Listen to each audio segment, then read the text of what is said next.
పొత్తులకు line clear అయింది. కాంగ్రెస్ సహా కలిసి వచ్చిన పార్టీలతో మహాకూటమి దిశగా అడుగులు వేసేందుకు టీడీపీ కసరత్తు మొదలుపెట్టింది. సిపిఐతో సంప్రదింపులు మొదలుపెట్టారు. ఇతర పార్టీలతోనూ చర్చలను వేగవంతం చేయాలని నిర్ణయించారు. ఇటు తెలంగాణలో పార్టీని పట్టాలెక్కించేందుకు 3 కమిటీలు వేసింది టీటీడీపీ. 2 రోజుల నుంచి టీడీపీలో జరుగుతున్న ఎడతెగని చర్చలు కొలిక్కొచ్చాయి. పొత్తుల విషయంలో ఉన్న సందిగ్ధత తొలగింది. కాంగ్రెస్ పార్టీ సహా కలిసొచ్చే పక్షాలను కలుపుకుని వెళ్లాలన్న టీడీపీ సూచనలకు చంద్రబాబు గ్రీన్ సిగ్నల్ ఇచ్చారు. అలాగే పార్టీని ఎన్నికలకు సమాయత్తం చేసే ప్రక్రియలో భాగంగా 3 కమిటీలు వేశారు. సమన్వయ కమిటీ, మేనిఫెస్టో కమిటీ, ప్రచార కమిటీలు నియమించారు. కీలక నేతలు, సీనియర్లకు చోటు కల్పించారు. చాలా కాలంగా పార్టీ కార్యకలాపాలకు దూరంగా ఉంటున్న మండవ 2 రోజుల నుంచి యాక్టివ్ అయ్యారు.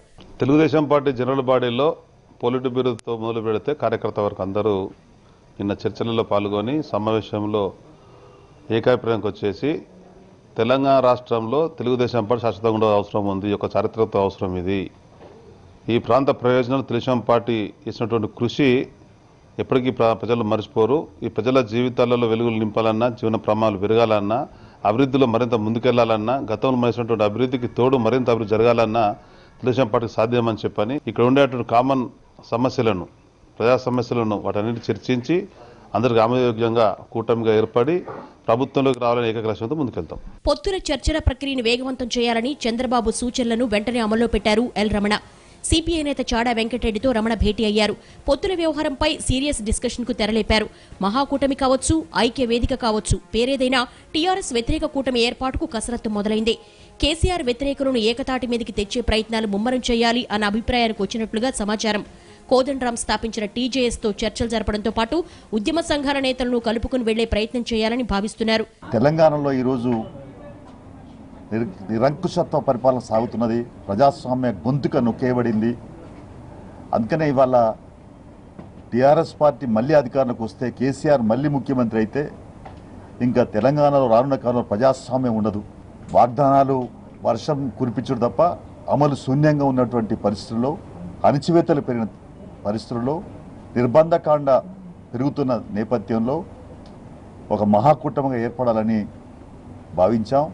ప్రధాన శత్రువుగా ఉన్న టీఆర్ఎస్ను ఓడించడం లక్ష్యంగానే ఈ కూటమి పనిచేస్తుంది. మేము ప్రధానంగా సీట్లు తర్వాత ఇవి అనే కాకుండా మా లక్ష్యం వల్ల తెలంగాణలో ప్రజాస్వామ్యాన్ని పరిరక్షించడం. తెలుగుదేశం పార్టీ గురుతర బాధ్యతగా ఈ ఎన్నికలలో కూటమిగా ఏర్పడాలా, ధనిక రాష్ట్రంగా వచ్చినటువంటి తెలంగాణను భారతదేశంలోని నెంబర్ 1 అప్పులక్షంగా ఉన్నటువంటి దీన్ని చంద్రశేఖరరావు వరకు అసమర్థత వల్ల, నిర్లక్ష్య ధోరణి వల్ల, ఇష్టారాజ్యంగా పరిపాలించడం వల్ల జరిగినటువంటి దాన్ని మేమందరం కూడా చర్చించుకున్నాం. పేదల గొంతు నొప్పుతున్నటువంటి పరిపాలన వద్దు అనేటువంటి ఏకైక లక్ష్యంతో, మహాకూటమి అధికారం రావాలనేటువంటి లక్ష్యంతో మేమందరం ఒక మంచి వాతావరణంలో చర్చించుకొని దానికి అనుగుణంగా ప్రజల్లోకి వెళ్తాం. రాబోయే ఎన్నికలలో మహాకూటమి జెండా అసెంబ్లీ మీద ఖాయించి మనవిస్తున్నాం. మరోవైపు కాంగ్రెస్ పార్టీతోనూ సంప్రదింపులు కొనసాగించే దిశగా అడుగులేస్తున్నారు. ముందుగా చిన్న పార్టీలతో మొదలుపెట్టి చివర్లో కాంగ్రెస్ పార్టీ వద్దకెళ్లాలనే వ్యూహంతో ఉన్నట్లుగా కనిపిస్తోంది. రాజకీయం కోసం, ఎన్నికల కోసం, అవి కాకుండా ప్రజల కోసం, సామాజిక తెలంగాణ కోసం పొత్తులను వేదికగా చేసుకుంటున్నామన్న భావనను ప్రజల్లోకి తీసుకెళ్లే ప్రయత్నం చేస్తోంది టీటీడీపీ.